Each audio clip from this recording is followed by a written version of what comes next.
All right.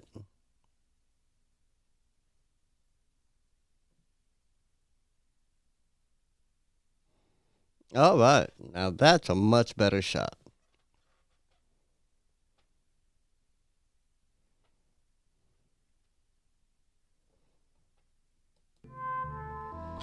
Good day, everyone, and welcome back to another wonderful episode of Life of a Bossa podcast. My name is Jason Hardin, and as always, I am very thankful to be here. I'd like to give a shout out to a wonderful podcast host, fellow podcast host. Her name is Princess, and she has a podcast called The Best Version of You. And it's an international podcast based out of Ghana. And I was fortunate enough to be featured on a segment on her podcast. And lo and behold, the segment was pretty popular. And they got a lot of feedback and questions. So I get questions now from people all over the country, all over the world about entrepreneurship. And I think it's great. I think it's wonderful. And it does get my brain going to hear some of these questions and responses and experiences that a lot of entrepreneurs and individuals that would like to be entrepreneurs are going through. And I love questions because it allows me to get better at what I do. And it helps me want to learn more. And I'm always motivated to learn more. So I appreciate the questions. Keep them coming. And that being said, I wanted to address one of those questions on my show today. And the question was basically, how do you stay resilient? How do you stay a survivor with so much going on and just the wear and tear of life and health and things like that, and society weighing down on you? How do you stay a survivor? And to answer that, I wanted to share my top 3 tips that I perform, my hacks, my tricks, whatever you want to call them, that I practice to stay resilient. And number one, first and foremost, I am very grateful and appreciative. I make sure that I stay grateful and appreciative. Both. Grateful, it's one thing. You're happy to have something, or you're grateful to have something. But appreciative is another, man, because I want to show appreciation for the things that I'm grateful for. And they go hand in hand, and I exercise that. I exercise gratitude a lot, and I exercise appreciation because focusing on what I have allows me to not be distracted by what I don't have.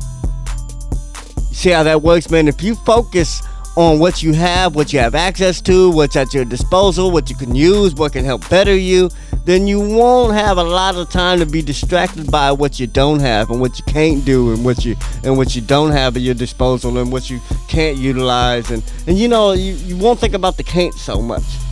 When you focus on your cans and your haves, then you don't think about your can'ts and your have not so much. So that's one way that I stay resilient. That's one way that I can get back to normal quicker than someone who is not so grateful or appreciative of what's going on in his life. Also, when you're appreciative and grateful, it keeps things in perspective. You can see why other people would appreciate being you. Because there's a lot of people that would give their right arm to be you right now. With all your troubles, with all your baggage, with all your problems, with all your faults, with all your flawed characteristics, man, there's somebody out there right now, and I don't mean about just one person. There's a lot of folks out there all over the world that would give their right and left arm probably to be you.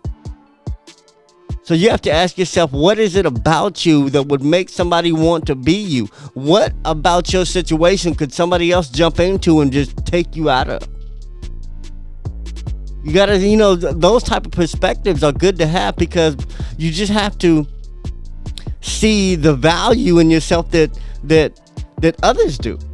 There's so many others do, because we tend to not think much of ourselves, and it happens to me. It happened for a long time. I didn't value anything I knew how to do. I didn't value who I was. I thought I wasn't worth anything, and my life reflected that. But as soon as I understood my value and appreciated it, my life started reflecting that. All right. So also, when you appreciate and you're very grateful, you can allow yourself to see opportunities.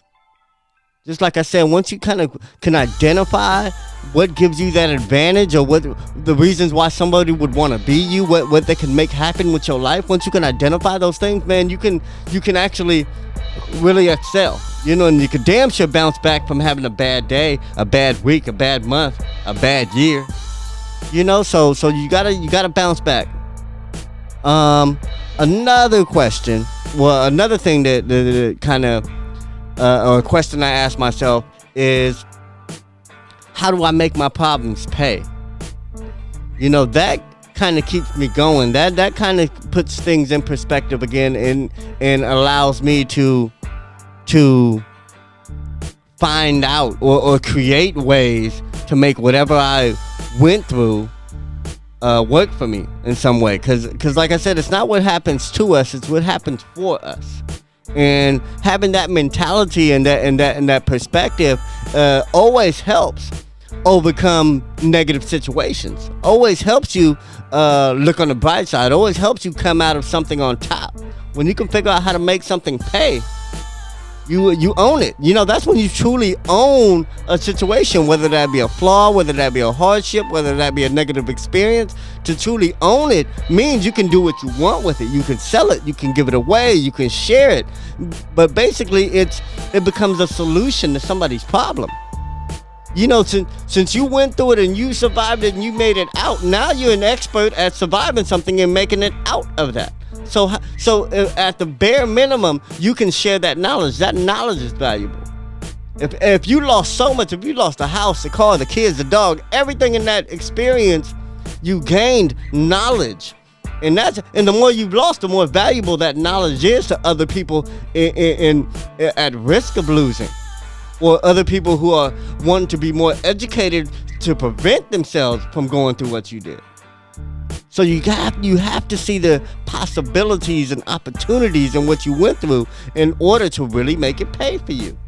And making something pay for you is a hell of a way to bounce back from it.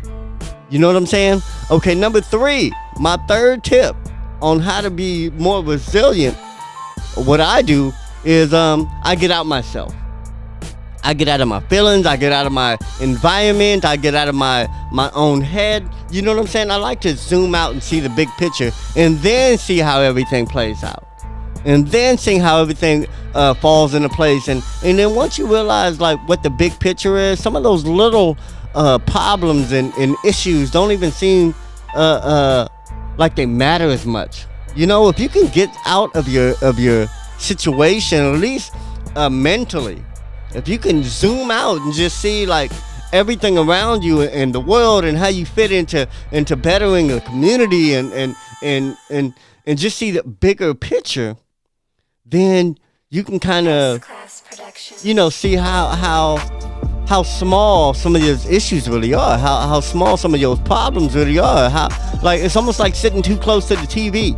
When you sit too close, all you can see are these pixels, and you don't see the big picture. You see pixels. You have to sit back to see the big picture, and I think we have to do that with our lives every now and then, and quite regularly, to not fall into the trap of thinking that our one little petty problem is the end of the world.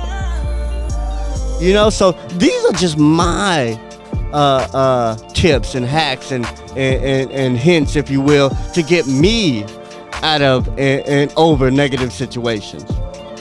So if you have any, man, please give me some feedback. Let me know what you do to get out of a negative spot or to overcome your trials and your tribulations, man. Because like I said, I'm willing to learn.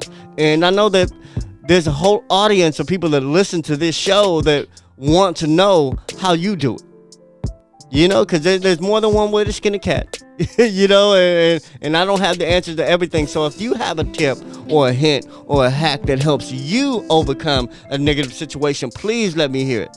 But anyway, that's my time, man. I love y'all. I hope that helps somebody, because it damn sure helps me practicing this every single day. This is some boss shit to do. To be honest, flipping your negative situations and capitalizing off issues and problems that you have or that you experience or that even other people experience. Finding solutions to other people's problems, whatever it is, man, these are gifts that we give to the world. So you have to dig in yourself and tap into everything you've been through and try to make that a solution, a gift, something you can give to somebody else, something you can sell, something you can write about, something you can create content on to help get you out your situation or help you find yourself in a better place after a negative situation. Anyway, I love y'all, man.